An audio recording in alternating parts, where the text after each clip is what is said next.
Uttarandhra MLC ఎన్నికలకు సంబంధించి ప్రస్తుతం కౌంటింగ్ అయితే జరుగుతుంది. అయితే మొన్న ఎన్నికలకు సంబంధించినటువంటి పోలింగ్ ముగియడంతో ఈరోజు ఓట్ల కౌంటింగ్ అయితే జరుగుతుంది. అయితే ఇదే నేపథ్యంలో ఉత్తరాంధ్ర ఉపాధ్యాయ ఎమ్మెల్సీ ఎన్నికలకు సంబంధించి కూటమి సర్కార్కి ఒక షాక్ తగిలింది. కూటమి సర్కార్కి ప్రతిష్టాత్మకంగా అధికారంలోకి వచ్చిన తర్వాత జరుగుతున్నటువంటి మొదటి ఎన్నికలు ఇవి. ఎన్నికల్లో మాత్రం ప్రభుత్వానికి ఒక షాక్ తగిలింది. ఉత్తరాంధ్రకు సంబంధించి ఉపాధ్యాయ ఎన్నికలు ఏవైతే ఉంటాయో వీటిలో కూటమి ప్రభుత్వం ఓటమి దిశగా వెళ్తూ ఉంది. అయితే ఇండిపెండెంట్ అభ్యర్థిగా ఉన్నటువంటి గాదె శ్రీనివాసులు నాయుడు ఈ యొక్క ఎన్నికల్లో ఆయన విజయం దిశగా దూసుకుపోతున్నట్టు కూడా అర్థమవుతుంది. ప్రధానంగా కూటమికి సంబంధించి రఘువర్మ ఎవరైతే ఉన్నారో అతన్ని కూటమి అభ్యర్థిగా ప్రకటిస్తూ వచ్చారు. అయితే ఈయన గతంలోనే ఎమ్మెల్సీగా ఉండటము ఈ ప్రాంతానికి సంబంధించి ఎక్కువగా విద్యార్థులకు సంబంధించినటువంటి అంశాలపైన కావచ్చు, లేదంటే ఉద్యోగులకు సంబంధించిన అంశాలపైన కావచ్చు చాలా పెద్ద ఎత్తున పోరాడుతూ వచ్చారు. అయితే కూటమి సర్కారు ఈ ఎన్నికలకు సంబంధించి చాలా ప్రతిష్టాత్మకంగా తీసుకొని ఖచ్చితంగా విజయం సాధించాలని చెప్పేసి అయితే ప్రయత్నిస్తూ ఉన్నప్పటికీ కూడా ఎక్కడా కూడా ఆ యొక్క వ్యూహాలు మాత్రం ఫలించినట్టు పరిస్థితి అయితే కనిపించట్లేదు. ఒకసారి చూసుకుంటే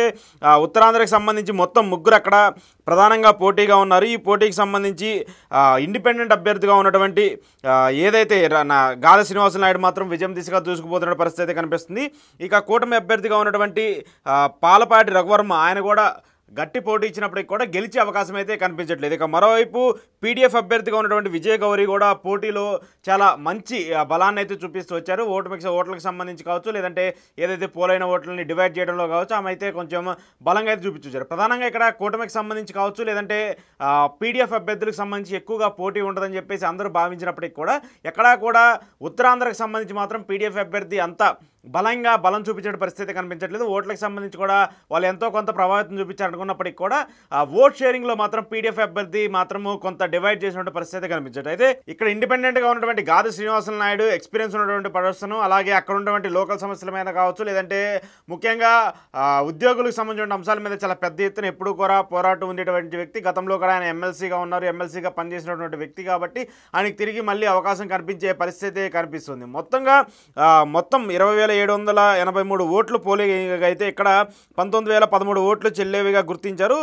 ఇక్కడ అనూహ్యమైన వ్యూహం ఏంటంటే దాదాపు 2.3% ఓట్లు చెల్లనిగా గుర్తిస్తూ వచ్చాయి. అయితే శ్రీనివాసులు నాయుడికి 7,210 ఓట్లు వచ్చాయి మొదటి రౌండ్లోనే. ఆయన కూడా మొదటి రౌండ్లో ఎప్పుడైతే భారీ మెజార్టీతోనే ఆయన ముందడుగుతూ ఉన్నారు. ఇక మూడో అభ్యర్థిగా ఉన్నటువంటి అంటే పీడీఎఫ్ అభ్యర్థిగా ఉన్నటువంటి ఇక్కడ విజయ గౌరికి కూడా ఓట్లు కూడా బాగానే వచ్చాయి. దాదాపు 5,000కు పైగా 5,800 ఓట్లు కూడా విజయ గౌరికి కూడా వచ్చినటువంటి పరిస్థితి కూడా మనం చూస్తూ వచ్చాయి. రఘువర్మకు కూడా 6,835 ఓట్లు కూడా వచ్చాయి. అయితే ముగ్గురు మధ్య కూడా పెద్ద ఓట్ల వ్యత్యాసం అయితే కనిపించట్లేదు. ఇక్కడ ప్రధానంగా చూసుకుంటే ఓట్లకు సంబంధించి అంటే కూటమి ఓట్లకి గండి కొట్టింది ఎవరన్నా ఉన్నారంటే పీడీఎఫ్ అభ్యర్థి.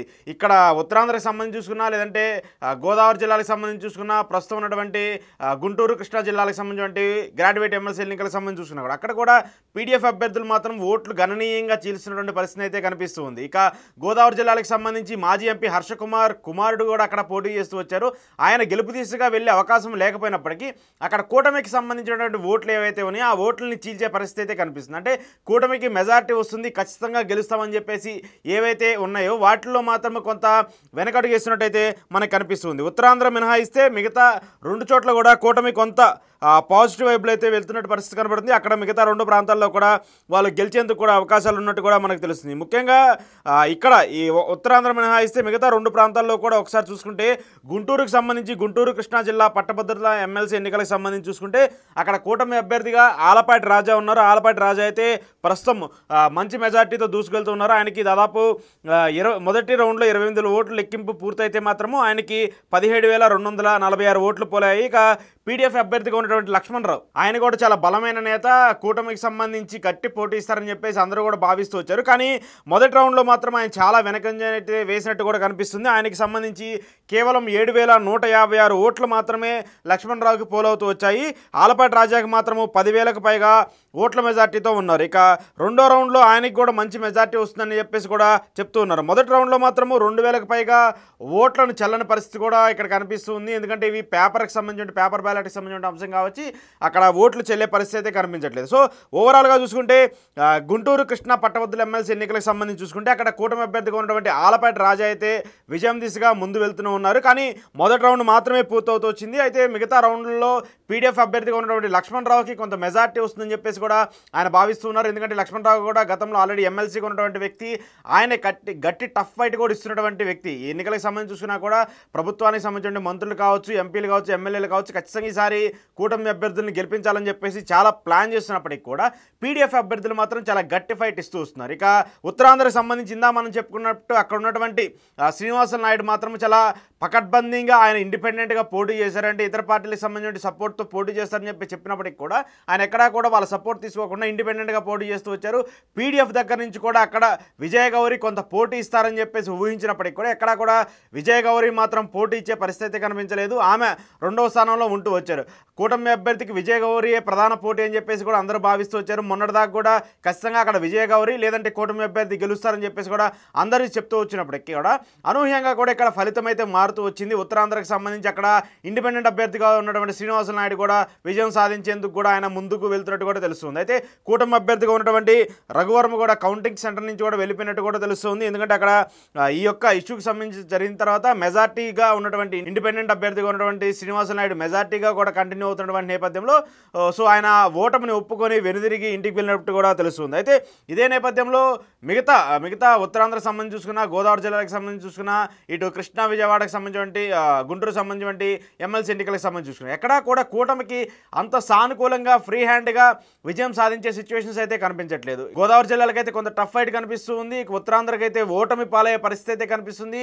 ఇక వాళ్ళ హోప్ మొత్తం కూడా కృష్ణా జిల్లాకు సంబంధించి, గుంటూరు జిల్లాకు సంబంధించిన ఆలపాటి రాజా మీద కూడా కొంత హోప్ ఉన్నట్టయితే పెట్టుకున్నటువంటి పరిస్థితి అయితే కనిపిస్తుంది. కానీ ఇక్కడ మాత్రము మొదటి రౌండ్ మాత్రమే పూర్తవుతూ వచ్చింది. రెండో రౌండ్, మూడో రౌండ్లో ఎలాంటి పరిస్థితులు ఉంటాయి అనేది కూడా చూడాల్సి ఉంది. ఇక్కడ లక్ష్మణరావు గారు కూడా చాలా గట్టి పోటీ ఇచ్చే అవకాశం ఉంది కాబట్టి మిగతా రౌండ్లో ఆయనకి ఓట్లు పెరిగే అవకాశం ఉందనేది కూడా చెప్తున్నారు. ఎందుకంటే ప్రధానంగా ఉద్యోగులు కూడా కూటమి సర్కారుకి సంబంధించి కొంత ఇబ్బందుల్లో ఉన్నారని చెప్పేసి చెప్తున్నారు. ఇప్పటికే కూటమి సర్కారు అధికారంలోకి వచ్చినటువంటి ఈ 10 నెలల్లోనే ఉద్యోగులు కూడా తీవ్ర స్థాయిలో అసంతృప్తిని వ్యక్తం చేస్తున్నటువంటి నేపథ్యంలో వాళ్ళకి సంబంధించి కొంత నెగిటివిటీ ఉందని చెప్పేసి చెప్తున్నటువంటి నేపథ్యంలో ఖచ్చితంగా దీని మీద ఒక డిసప్పాయింట్మెంట్, నెగిటివ్ ఇంపాక్ట్ ఉంటుందనేది కూడా చెప్తున్నారు. గతంలో కూడా వైఎస్ఆర్ కాంగ్రెస్ పార్టీ ఎన్నికలకు ముందు ఏదైతే అసెంబ్లీ ఎన్నికలకు ముందు కూడా 3 ఎమ్మెల్సీకి సంబంధించినటువంటి ఎన్నికలు జరిగితే ఆ 3 ఎమ్మెల్సీ స్థానాల్లో కూడా ఓడిపోయినటువంటి పరిస్థితిని కూడా మనం చూస్తూ వచ్చాం. సో కూటమి సర్కార్ అధికారంలోకి వచ్చినటువంటి ఈ 10 నెలల్లోనే ఒక స్థానాన్ని కోల్పోయే దిశగా మనకు కనిపిస్తుంది. ఇంకా రెండో స్థానంలో కూడా ఒక టఫ్ ఫైటే కనిపిస్తుంది. సో ఏది ఏమైనప్పటికీ పూర్తి స్థాయి రిజల్ట్ రావాలంటే కొంత సమయం పట్టే అవకాశం ఉంది. కానీ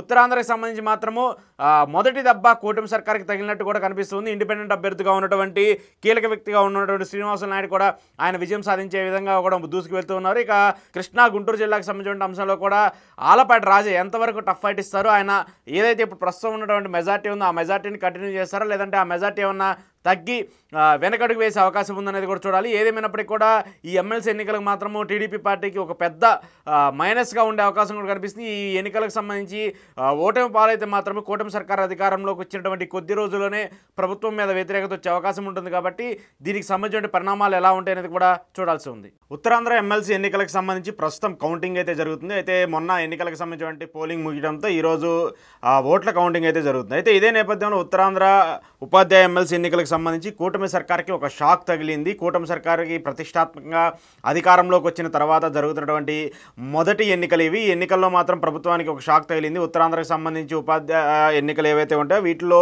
కూటమి ప్రభుత్వం ఓటమి దిశగా వెళ్తూ ఉంది. అయితే ఇండిపెండెంట్ అభ్యర్థిగా ఉన్నటువంటి గాదె శ్రీనివాసులు నాయుడు ఈ యొక్క ఎన్నికల్లో ఆయన విజయం దిశగా దూసుకుపోతున్నట్టు కూడా అర్థమవుతుంది. ప్రధానంగా కూటమికి సంబంధించి రఘువర్మ ఎవరైతే ఉన్నారో అతన్ని కూటమి అభ్యర్థిగా ప్రకటిస్తూ వచ్చారు. అయితే ఈయన గతంలోనే ఎమ్మెల్సీగా ఉండటము, ఈ ప్రాంతానికి సంబంధించి ఎక్కువగా